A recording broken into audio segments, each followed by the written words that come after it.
जैसा कि आप सभी को पता है कि आज मौनी अमावस्या है और संगम तट पर बहुत बड़ा अमृत स्नान होने वाला है। ये स्नान होता कि इससे पहले वहां पर ऐसी भीड़ की भगदड़ मची कि जिसमें भारी मात्रा में श्रद्धालुओं ने अपनी जान गंवा दी। वो श्रद्धालु जो अपनी तपस्या और श्रद्धा के साथ गंगा तट पर आए, गंगा स्नान करने आए, भगवान की तपस्या में आए, उन्होंने कभी नहीं सोचा था कि वो इस भारी भगदड़ में, इस धक्का मुक्की में कहीं ना कहीं अपनों को खो देंगे और कुछ लोगों ने जो अपनी जानें गंवा दी।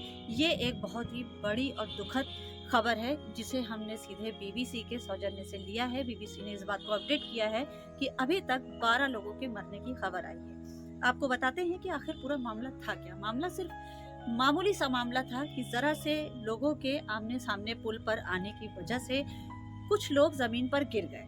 उनके गिरने की वजह से उन्हें उठाया नहीं गया और गिरे हुए लोगों पर भीड़ चढ़ती चली गई। जब गिरे हुए लोग चिल्लाए तो उससे भगदड़ मच गई। अगर उन्हें उसी वक्त कोई उठा लेता, कोई श्रद्धालु अपनी श्रद्धा इंसानियत की दिखा देता तो ये भगदड़ कभी ना मचती। उस भगदड़ में ये अफरा तफरी मच गई कि श्रद्धालुओं ने भाग दौड़ में पुलिस के बैरिकेड्स तक को तोड़ दिया। लोग एक दूसरे को कुचलते हुए निकल गए, जिसमें बूढ़े, बुजुर्ग, बच्चे, लड़कियां, काफी लोग इस तरह के थे जो श्रद्धा के तौर पर संगम तट पर स्नान करने आए थे। उन्हें कभी नहीं पता था कि ये स्नान, ये संगम तट उन्हें ऐसा दिन दिखाएगा। कोई भी प्रशासनिक पुलिस के जो इंतजाम थे वहां पर इस तरह से बचाव और राहत कार्य में लगे थे, लेकिन कोई किसी की नहीं सुन रहा था। क्योंकि जब किसी पैमाने पर भगदड़ मचती है तो कोई न पुलिस की सुनता है न प्रशासन की सुनता है। लोग एक अफवाह के तौर पर एक दूसरे को कुचलते हुए चले गए। भगदड़ का नजारा ये था कि कितने सारे ऐसे लोग जो गिरे तो लेकिन वो उठ नहीं पाए। बहुत सारे लोग जो ग्रुप में आए थे उनके ग्रुप के लोग ही गायब हो गए हैं। एमपी से कुछ लोग बता रहे हैं, कुछ लोग बिहार से आए थे ग्रुप में। कर्नाटक से एक महिला आई थी जिनका कहना था वो 60 लोगों का ग्रुप था, लेकिन उनके ग्रुप के लोग ही नहीं मिल रहे। कुछ लोग मौत के घाट उतर गए हैं। अस्पतालों से जो तस्वीर आ रही है उसमें 11 लोगों का शव रखा नजर आ रहा है।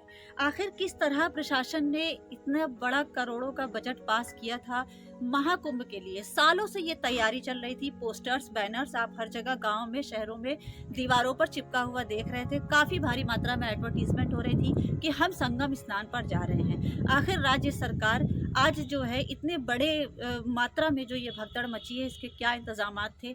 बहुत सारे लोगों का कहना है कि 30 पुल बनाए गए, लेकिन किसी पुल से आम लोगों के जाने की जगह नहीं थी। जितने भी जरूरी स्नान हो रहे थे, जितने भी अमृत स्नान हो रहे थे, शाही स्नान हो रहे थे, सब साधु संत और महंतों को पहले उसमें वरीयता दी जा रही थी। क्या कॉमन लोग जो होते हैं, जो कॉमन पब्लिक होती है, उसके अंदर श्रद्धा नहीं है? क्या भगवान उन पर नजर नहीं डालते? क्या उनकी तपस्या का कोई मोल नहीं है? वो सिर्फ अपना किराया भाड़ा लगाकर दूर से आकर सिर्फ संगम तट पर मुंह बैठ कर ये देखें कि खाली साधु संत और शाही स्नान करने वाले वीआईपी कोटे के लोग हैं। तो आम लोगों ने कहीं ना कहीं अपनी सच्ची श्रद्धा में अपनी जानों को गंवा दिया। सच बात तो यह है कि शायद कहीं ना कहीं उनकी ही भक्ति अब ऊपर वाले के यहाँ मंजूर हो जाएगी। लेकिन ये जो कुछ हुआ भगदड़ में, ये बहुत ही गलत था। अब जो है राज्य सरकार सामने आकर इस बारे में बोल रही है कि अफवाह ना फैलाएं।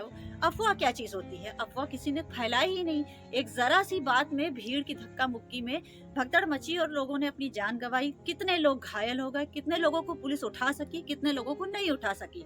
एम्बुलेंस भी जो आए फटाफट, उसमें जो लोग भर सके उनको ले जाया गया। बाकी लोगों को 2 पैरों से, 2 हाथों से पकड़कर पुलिस ले जाती दिखाई दी। ये संगम तट का नजारा है जहां पर आज अमृत स्नान होना था। अब शाही अखाड़े के जो इंतजाम करने वाले लोग हैं उनका कहना है कि अब अमृत स्नान नहीं होगा। अमृत स्नान की वजह से ही इतने सारे श्रद्धालु आए। जहां पर यह अनुमान लगाया जा रहा है कि 30-40 करोड़ लोग मौजूद हैं। उस 30-40 करोड़ लोगों के लिए बहुत बेहतरीन इंतजाम होना चाहिए, क्योंकि जो कॉमन लोग आते हैं उनको कौन शाही स्नान कराएगा, उनको कौन अमृत स्नान के लिए आगे आने देगा।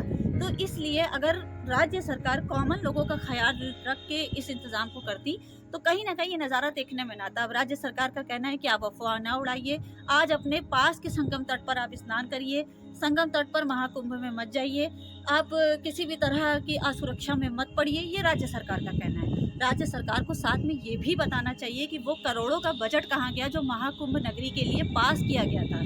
वो करोड़ों का इंतजाम, वो करोड़ों की सुविधाएं, वो करोड़ों की लाइट, बत्ती, पुल, नदी, सब कुछ जो हमें दिखाया गया था, उसका आखिर क्या इंतजाम है? तो आप बस इतनी सी बात समझिए कि श्रद्धालुओं ने भगवान की श्रद्धा में कहीं ना कहीं मौत को अपने गले लगा लिया और जो ये इनका करोड़ों का बजट है वो ही कहीं ना कहीं गंगा के पानी स्नान तट पर डुबकी लगाते नजर आ रहा है।